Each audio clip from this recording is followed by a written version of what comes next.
welcome back dito sa aking channel. At para sa episode na ito, isa na namang unboxing video. This time, i-unbox natin itong Dowell Grandesa blender.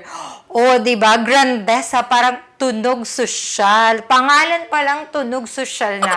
Kasi naman, sobrang nice nito dahil ito ay touch panel na at wala nang pinipindot-pindot. So, parang cellphone na lang na tina-touch itong blender na to.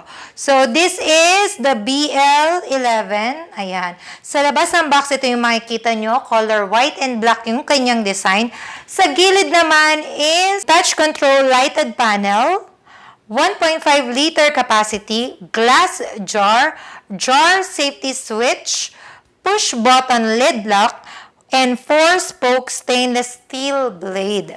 And this is 700 watts. So, ano nga ba yung laman ng kahon? So, tanggalin na natin siya. Thank you so much to my Dowell family for sending this blender.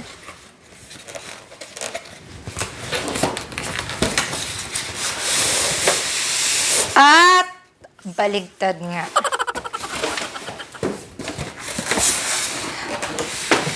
So, ito lang naman siya. Dito sa side nakalagay yung pinakatakip.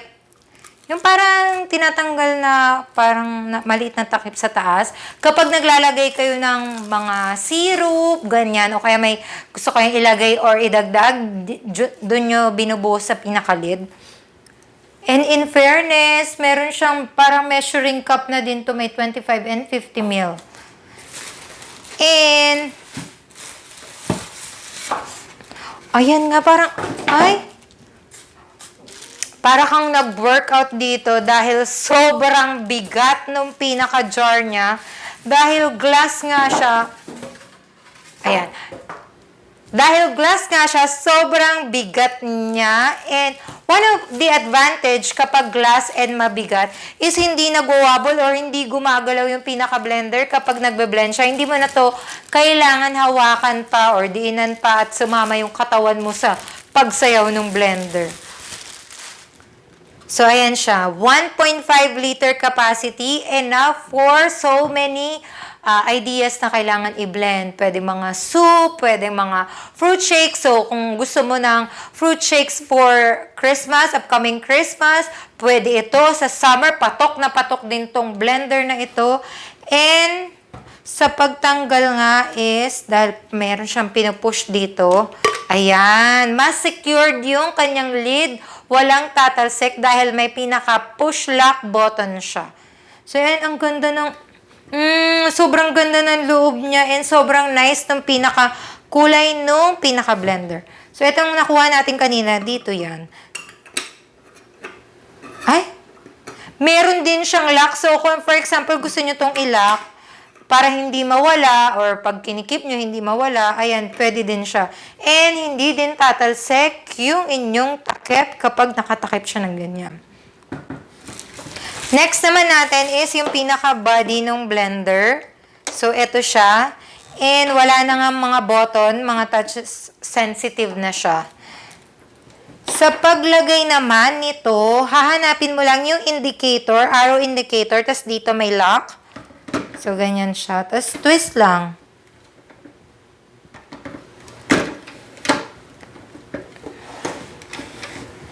Ayan, the other way around.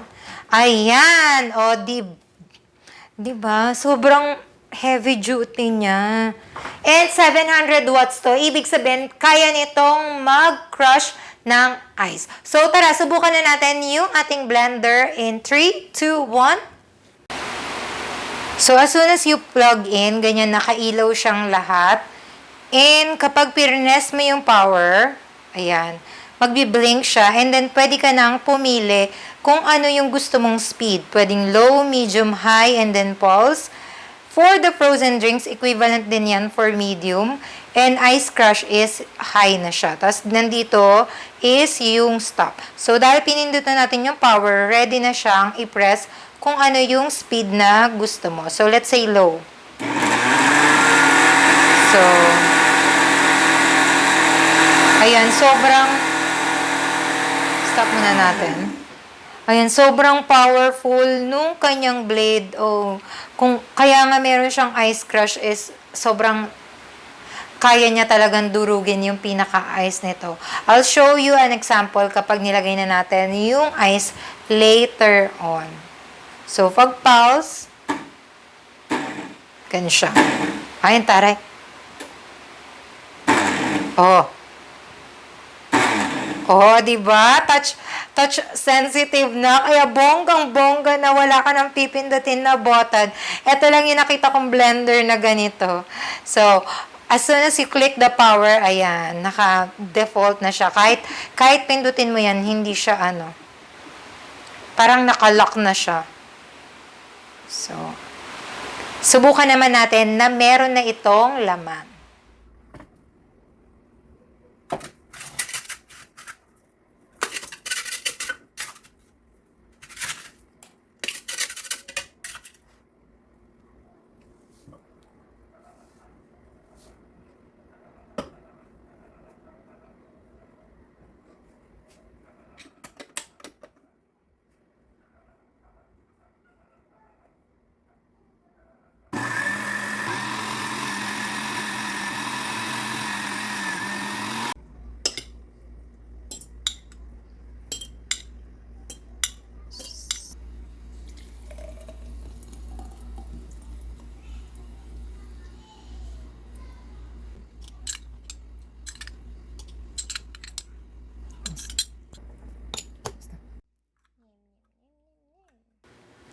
And that's it for today's episode. Sana nagustuhan nyo itong quick unboxing nitong Dowell Grandesa blender. If you wanted to purchase itong Grandesa blender ng Dowell, you could visit their Shopee and Lazada account. Also, you could visit their Facebook page.